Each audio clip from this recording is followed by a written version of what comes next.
Afternoon. Thank you all for coming.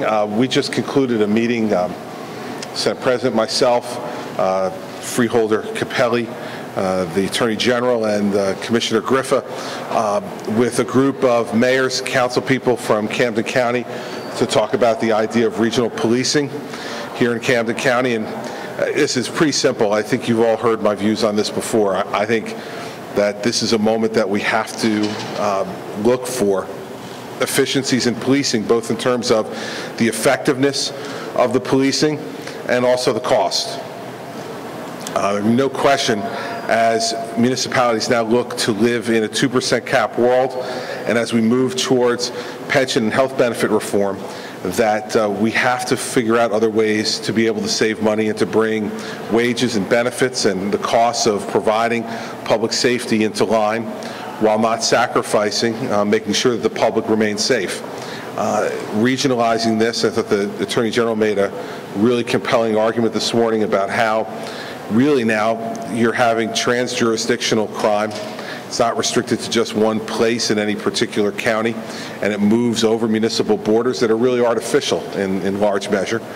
And we need to examine a better way to do this. And so I wanted all those mayors in there to understand, and there were Republicans and Democrats in that room, to understand that I am completely supportive of this concept, and so is the administration, and that we stand ready to help them in any way that we possibly can to be able to achieve a model that works for Camden County, but most importantly works for Camden County's taxpayers.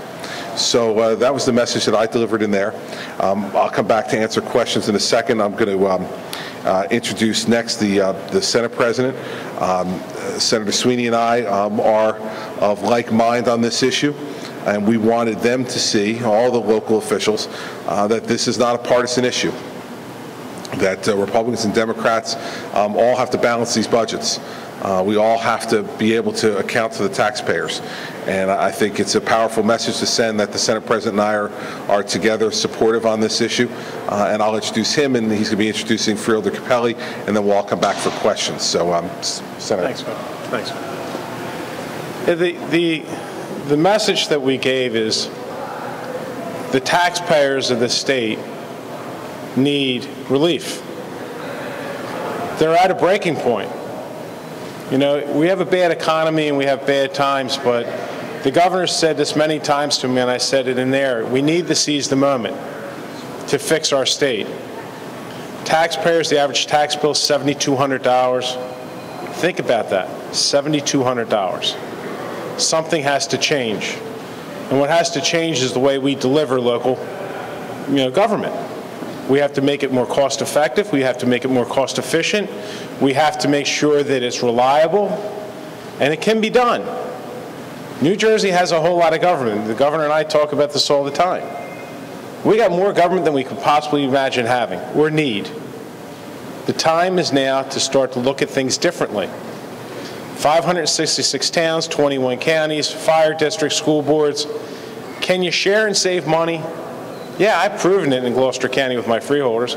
We've saved millions and millions of tax dollars, improved the service of the delivery of the government service, improved it, and made it cheaper. So people that say it can't be done, they're wrong. It can be done. Again, I'm going to just leave you with a quote I said in there. I'm an iron worker, and we always had a building. We always had a saying: if you can't do it, you can't stay. Well, if we can't fix this as elected officials, we shouldn't be here.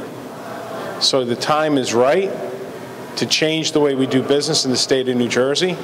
It is not a partisan issue. I think it's a very clear issue. The governor's standing here in Camden County, where they have 2 golf course towns that supported him, right? His base. There's very few people. But look, we keep talking about it.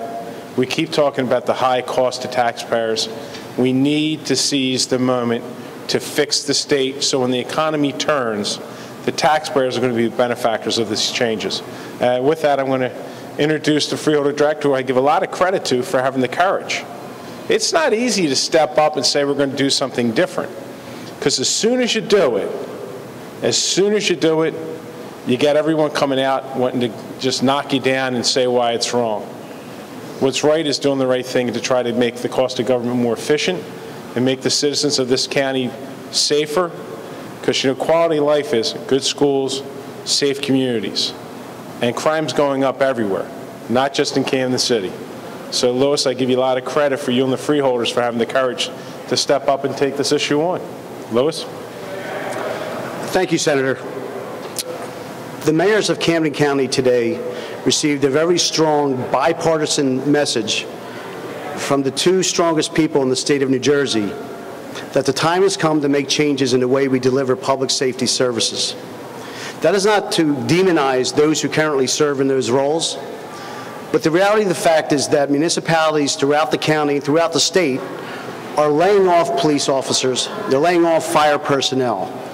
We're getting to a point where we need to take a regional approach to this regional problem. Because 11 less police officers in Winslow is no different than 160 less police officers in Camden City. The ratios are the same, and the impacts on the local communities are the same. Our residents deserve the same level of public safety that they've been accustomed to. We need to get more police officers out on the street, and the only way to do that is to begin to really start over, to take a regional approach and to start this whole process over. I believe the mayors are very receptive to the reception, and I think in the future we will have some interesting conversations with the mayors as we move forward. We have formed a committee, two different committees in Camden County. One is a police committee, one is a fire committee consisting of mayors, police chiefs, fire chiefs, union officials, the county prosecutor. These committees will form the plan. It is from the work that these committees do that a plan will be developed. We look forward to this process, and we truly appreciate all of the support that the governor and his staff have given to us, and of course the support that Senate President Steve Sweeney has given to us. Both of these gentlemen are at the forefront of this issue, and all the help they give us is truly appreciated. With that, we'll turn it over to questions.